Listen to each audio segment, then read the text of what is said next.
بسم اللہ الرحمن الرحیم کا مفاسد کے دفعیہ کی یہ دوسرا پہلو، پہلے دین اور مذہب کی حفاظت اور دوسرا جان کی حفاظت۔ قرآن کے اندر جان کی حفاظت بھی مضبوط طریقوں سے کی گئی ہے، چنانچہ اس کے لیے قصاص واجب کیا گیا ہے۔ ارشاد باری تعالیٰ ہے وَلَكُمْ فِي الْقِصَاصِ حَيَاةٌ يَا أُولِي الْأَلْبَابِ لَعَلَّكُمْ تَتَّقُونَ، اور تمہارے لیے قصاص میں زندگی ہے۔ کیا تعبیر ہے قرآن کی! عربوں کا محاورہ تھا القتل انفع للقتل، قتل کے ذریعے سے قتل کو روکا جا سکتا ہے، قتل کے روکنے کے لیے قتل کیا جا سکتا ہے۔ آج ہمارے یہاں بولنے میں لوگوں کو اچھا لگتا ہے جان کے بدلے جان والا معاملہ، اگر عوامی سطح پہ لوگ بدلہ لینے لگیں تو واقعی فساد ہوگا۔ یہ سمجھنا چاہیے، جو لوگ یہ بولتے ہیں نا کہ موت کی سزا دنیا میں ختم کر دی گئی، پھانسی کی سزا نہیں دینی چاہیے، موت کی سزا دینے پر اعتراض ہے۔ سعودی عرب میں جو اسلامی احکامات ہیں اس پر آج دنیا کو اعتراض ہے، ارے پھانسی گولی مار دینا اور قتل کی سزا نہیں ہونی چاہیے۔ حالانکہ بعض معاملات میں دوسرے ملکوں میں بھی دیا جاتا ہے قتل کی سزا، کچھ ملکوں میں، بہت سارے یورپی ملکوں میں کچھ سالوں پیشتر سے قتل کی سزا کو ختم کر کے عمر قید کی سزا رکھی گئی ہے۔ یہ اور زیادہ خطرناک ہے۔ بیوی باہر ہے، شوہر اندر ہے، دوسری شادی بھی نہیں کر سکتی، سہارا بھی نہیں ہے، شوہر مسلسل جیل میں ہے، اندر اخلاقیات اور بہت سارے مسائل پیدا ہوتے ہیں۔ جیلوں میں مستقل رکھنے کے وجہ سے جو اخراجات اور بہت سارے مسائل ہوتے ہیں، یہ الگ مسئلہ ہے۔ یورپ کے ملکوں میں بلاسفیمی کے قاعدے کے اندر جو حضرت عیسیٰ علیہ السلام، عیسائی حضرت عیسیٰ علیہ السلام کو جو مانتے ہیں، ان کے جو بھی عقائد ہیں، ان کی توہین کا پرانا قاعدہ تھا کہ اس کو قتل کی سزا دی جائے۔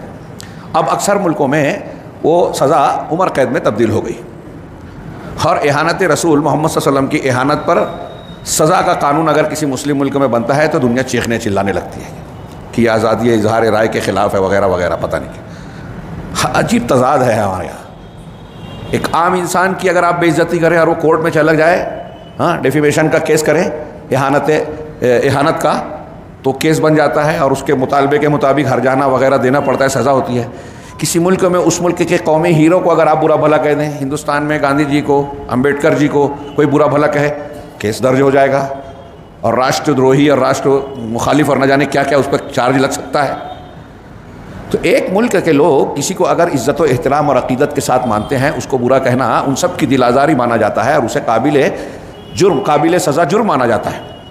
تو محمد رسول اللہ صلی اللہ علیہ وسلم کی شخصیت سے تو سارا دین ہے، اسلام ہے، پوری دنیا کے مسلمانوں کی عقیدت کا مرکز اور محور ہے، اور دنیا کی کسی حکومت سے اوپر ہے، بلکہ مسلم حکومت محمد رسول اللہ صلی اللہ علیہ وسلم کی شخصیت اور آپ کے اصولوں کے تابع ہے۔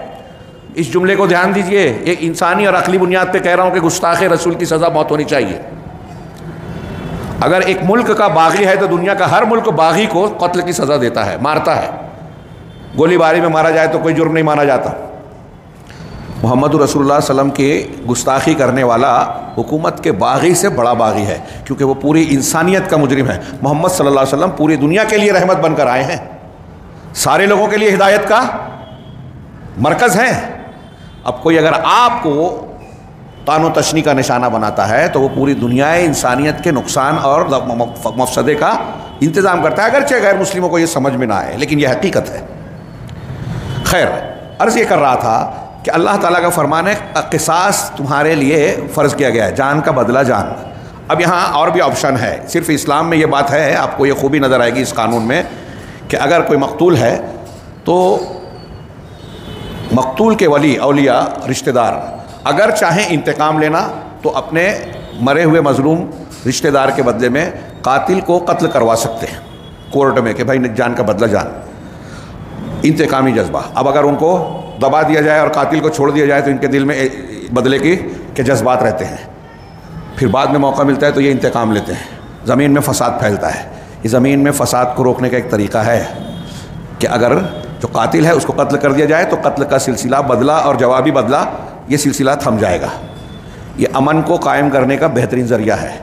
اور اگر وہ مقتول کے ورثہ، اولیاء اس بات پر راضی ہو جائیں کہ ہمارے رشتہ دار کے قتل کے عوض میں ہم مالی عوض لے کے خاموش ہو جائیں، مطمئن ہو جائیں، اور ہمیں جو ہے انتقامی جذبہ نہیں رکھنا ہے، مال لے کے ٹھنڈا ہو جائے نہ معاملہ، تو وہ دیت لے سکتے ہیں۔ اسلام میں ایک دوسرا آپشن یہ ہے، 100 اونٹ کی دیت، اس کی تفصیلات ہے۔ اور تیسرا آپشن یہ بھی ہے کہ چاہے تو معاف کر دیں، لیکن یہ اختیار قاضی کو، حاکم کو نہیں ہے۔ کتنی پیاری چیز ہے، دنیا کے کسی قانون میں یہ خوبی نہیں ملے گی۔ میرے گھر کا آدمی قتل ہوا ہے تو حکومت معاف کرے گی تو میرے گھر کے لوگ انتقام لینے کا جذبہ دل میں رکھ سکتے ہیں۔ اگر ان کے اوپر چھوڑا جائے کہ آپ بدلہ لینا چاہیں تو جان کے بدلے جان ہے، اگر آپ اس کو چھوڑ دیں بدلہ مالی طور سے لینا چاہیں تو دیت مل جائے گی، اگر آپ چاہیں تو معاف کر دیں، اللہ اس کا اجر دے گا۔ وہ تینوں میں سے کوئی بھی آپشن اختیار کریں۔ ایسا کرنے میں اللہ کہہ رہا ہے تمہارے لیے حیات ہے، حیات ہے۔ اسرائیل کو کوئی میمورنڈم نہیں روک سکتا، اسرائیل کو کوئی اخلاقی اصولوں کی دہائی نہیں روک سکتی۔ اسرائیل کے اوپر جب حملہ ہوگا اس کو ویسے ہی اس کو تاراج کیا جائے گا جیسے وہ غزہ کو کر رہا ہے، تو وہ تھمے گا۔ دنیا میں آج لوگ خوف سے رکتے ہیں، ہاں اخلاقیات کو ماننے والے بہت کم ہیں۔ ہمارے یہاں دیکھ لیجئے، جماعتوں میں، گھروں میں، آپ لاکھ سمجھائیے پنچایت میں، مولوی صاحب اصولوں سے ضابطوں سے سمجھا رہے ہیں، بدعتی کو بدعت بتا رہے ہیں، نہیں مانتے، لیکن ایک کوڑا برسانے والا آ جائے، سختی کرنے والا۔ ابھی ہمارے یہاں راستوں پہ چلنے کا معاملہ کتنا خطرناک چلتا ہے، راستوں میں لوگ گاڑیاں کھڑی کر دیں گے، آٹو کھڑی کر دیں گے، گاڑیاں لگا دیں گے پھیری والے، لوگوں کو، راہگیروں کو تکلیف ہو رہی ہے، ان کو کوئی فرق نہیں پڑتا، سمجھائیں نہیں سمجھ میں آتا۔ لیکن ابھی گورنمنٹ جو ہے 10,000 15,000 20,000 جرمانہ لینے لگے، ان کا مال ضبط کرنے لگے تو لوگ صاف کر دیں گے۔ یہ اخلاقیات کا کبھی کبھی اثر نہیں ہوتا، اور سب لوگوں پہ نہیں ہوتا، بہت سارے لوگ ہوتے ہیں۔ ہمارے یہاں محاورہ بولا جاتا ہے لات کے بھوت بات سے نہیں مانتے، تو بعض مرتبہ اس کی ضرورت پیش آتی ہے۔ ان ساری نفسیات کا لحاظ آپ کو اسلامی قوانین میں ملے گا۔ جان کی حفاظت کیسے ہو؟ قصاص کے ذریعے۔ وَلَكُمْ فِي الْقِصَاصِ حَيَاةٌ۔ اقوام متحدہ، امریکہ، یورپ، آسٹریلیا، یورپ میں جو فرانس اور جو بڑے بڑے قوتیں ہیں، چائنا، رشیا، یہ سارے لوگ، ان سب کے پارلیمنٹ اور ان کے حکومت کے ایوانوں کے در و دیوار پر یہ آیت لکھ کر ان کے ایک ایک ممبر پارلیمنٹ کو سمجھانے کی ضرورت ہے۔ اگر وہ یہ سمجھ جائیں تو دنیا میں جان کی حفاظت کا طریقہ انہیں معلوم ہو جائے گا، لیکن بہت بڑی بڑی ڈگریاں لے کر مہذب کہلا کے، ترقی یافتہ کہلانے کے باوجود وہ اس معاملے میں انتہائی جنگلی اور درندے ہیں، بہت پچھڑے ہوئے ہیں۔ ہاں، ترقی یافتہ ممالک اخلاقیات میں پچھڑے ہوئے ہیں۔ اگر اخلاقیات کے اعتبار سے دیکھا جائے، میری بات کاش دنیا کے لوگوں تک پہنچے، اخلاقیات کے باب میں دیکھا جائے تو آج بھی دنیا میں سب سے زیادہ اعلیٰ معیار پر مسلمان ہے، ساری خرابیوں کے باوجود۔ کچھ لوگ کہتے ہیں کہ ان کے محلے گندے ہوتے ہیں، ان کے یہ ہوتے ہیں، یہ صاف ستھرے ہیں، جن کے پاس وسائل ہیں ان کا نہیں ہے معاملہ۔ مسلمان کسی دشمن کو آپ کو جلائے گا نہیں دیکھا، کیونکہ اسلام نے منع کیا ہے۔ مسلمان عورتوں پر ظلم و زیادتی نہیں کرے گا، شاذ و نادر یہ دکھایا جاتا ہے، بتایا جاتا ہے، لانچ کیا جاتا ہے، کچھ لوگوں کو اعلی کار بنا کے یوز کیا جاتا ہے۔ اصلی مسلمان کسی بے قصور پر ظلم نہیں کرے گا۔ یعنی اگر مجموعی طور سے لکھیں تو مسلمانوں کے کچھ، میں نہیں کہتا کہ سارے کے سارے دودھ کے دھلے ہیں، غلطیاں ہیں، خرابیاں ہیں، ظالم بھی ہیں، لیکن مجموعی طور سے آج بھی دنیا میں سب سے زیادہ اگر کوئی مہذب قوم نظر آئے گی تو مسلمان ہے۔ جس طریقے سے ہمارے ملک میں کسی بوڑھے انسان کا، بوڑھے مسلمان کا ہجومی تشدد ہوتا ہے، عورتوں کے ساتھ ریپ کے کیسز ہوتے ہیں، سر عام برہنہ کر دینا، جیسا کہ منی پور میں ہوا، اجتماعی طور سے کلکتہ کا معاملہ، نہ صرف ریپ ہوا بلکہ قتل بھی ہوا، اور اس طرح کے واقعات، بچوں کو مار دینا، جلا دینا، بلقیس بانو کا کیس، گجرات کے کیسز دیکھیے، فسادات میں دیکھیے، دکان مکان کے ساتھ انسانوں کو جلا دینا، زندہ جلا دینا، ایسی کوئی حرکت کوئی مسلمان نہیں کرے گا۔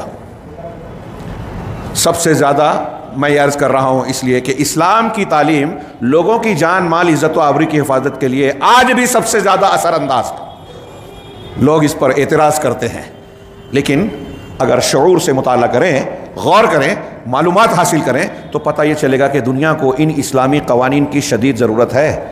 اور مسلمان سارے الزامات اور شور ہنگامے کے بیچ میں بھی اگر غور سے دیکھا جائے تو آپ دیکھیے کورونا کے وقت بھی مسلمانوں نے، چاہے وہ دنیا دار مسلمان کیوں نہ ہو، لوگوں کی خدمت کا جو جذبے کا جس جذبے کا مظاہرہ مجموعی طور سے مسلمانوں کی طرف ہوا، اس کا اعتراف بہت سارے غیر مسلم مخالفین نے بھی کیا۔ بہت سے لوگوں نے جو نفرت مسلمانوں سے کرتے تھے معافیاں مانگی اور اعتراف کیا کہ ان کے یہاں جو خدمت کا جذبہ ہے، قربانی ہے، اور جو لوگوں کی جان مال کا خیال ہے وہ دوسروں کے یہاں نہیں ہے۔ بہت سارے بیٹے اپنے باپ کی لاش کو دفن کرنے کے لیے، چھونے کے لیے، قریب آنے کے لیے تیار نہیں ہوئے، مسلم لڑکوں نے جو ہے ان کے کریا کرم کا کام کیا۔ ابھی وہ صحیح غلط جانے دیجیے، دوسری بات، اور ایسی بہت سی خدمات۔ تو میں عرض کر رہا تھا کہ اسلام نے جان کی قیمت جو بتائی ہے اور جان کی حفاظت کے لیے جو اصول ضابطے مقرر کیے ہیں وہ آج بھی اور قیامت تک سب سے بہترین اصول اور قاعدہ ہے۔ السلام علیکم۔ ویڈیو پسند آنے پر اپنے دوستوں کے ساتھ واٹس ایپ اور سوشل میڈیا پہ ضرور شیئر کریں۔